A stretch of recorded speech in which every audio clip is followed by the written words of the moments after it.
Base sa MOA, Memorandum Agreement between PESA at Batang Ecozone, kami ay kinuwang investment promotion partner na magsasanib puwersa kami para to assist ang mga investors katulad ng mga empleyado dito ng kumpanya at yung mga manggagawa nila para bigay sila ng assistance katulad ng medical mission na ito para sa mga empleyado ng mga investors to. Lahat ng assistance na bibigay namin, hindi lang sa mga empleyado pati sa mga may-ari ng mga kumpanya dito para sa kanilang export ng mga bagay na ginagawa nila. Yan ang mandato namin. Siyempre, yung pagka in-assist mo yung mga kumpanya, kakaroon ng trabaho itong mga workers, kakaroon ng biyaya sa ang binibigay ng Batang Ecozone sa PESA. Well, we were able to get dentist. Gusto nga namin, hindi lang dental pwede nga medical pa. Kaya lang, inuna muna namin yung dental kasi yan ang hiningi ng PESA. Dahil maraming kailangan yung mga trabador, yun ang hinihingi, dental mission. Ayan, nag-contribute rin kami ng mga gamot na kailangan ng dentist and lahat ng classic assistant binigay namin sa mga dentist para magbigay sila ng libreng serbisyo sa mga manggagawa na andito ngayon. So everything is free. Oh yes. Siyempre, kailangan kumain rin yung mga yan. Basta ginagawa namin ang aming buong mga kaya para to assist the workers. Kasi pagka makapagtrabaho ba yan ng mabuti, kung masakit ang ngipin, o kailangan ng whatever we can assist them, pati nga yung nangyari yung isang araw, assistance ng mga iba-ibang klaseng government agency like SSS at saka yung postal department. So, may iba pa kami mga serbisyo na ibibigay sa nagawa, hindi lang to dental or medical mission. Kikreate kami ng programa para sa kanila, sa mga pamilya nila.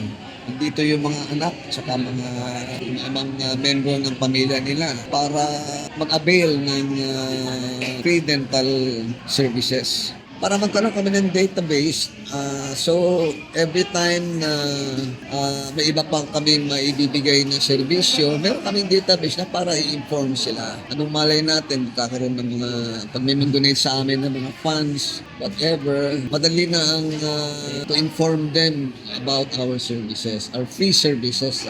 Everything is free. We hope na we can get more donors like funds para makapag-conduct kami lang, hindi lang medical o dental mission. Pumalay natin that we can, meron kaming groceries na mabili. Yun, and any help that we can give. Lalo na pag may mga calamities, di ba? Huwag naman sana mangyari. Basta ang aming layunin is makatulong. Mga ibang member namin, mga ibang director namin nandito, may mga sarili mga negosyo yan. Tulong sa kapwa Pilipino, whatever we can do, di ba? Siyempre, gusto namin patibayan yung aming pagsasama, partnership with PESA para makatulong sa mga workers' welfare nila. Pero hindi kami hindi kami labor organization, hindi kami. Basta tulong lang ang aming layunin. With the assistance of partnership with PESA, ayun, ganun lang. Meron pa kaming transportation service na gusto ibigay ng aming mga direktor at provide transportation sa mga workers. Not only here in Rosario, Cavite, but in other PESA episodes. Walang halong politika or what. Basta tulong lang. We are here sa ngalan ng Ecozone, Batang Ecozone. Nandito kami para tumulong sa mga gagawa. Base sa, kasi nga ang PESA kasi is government agency.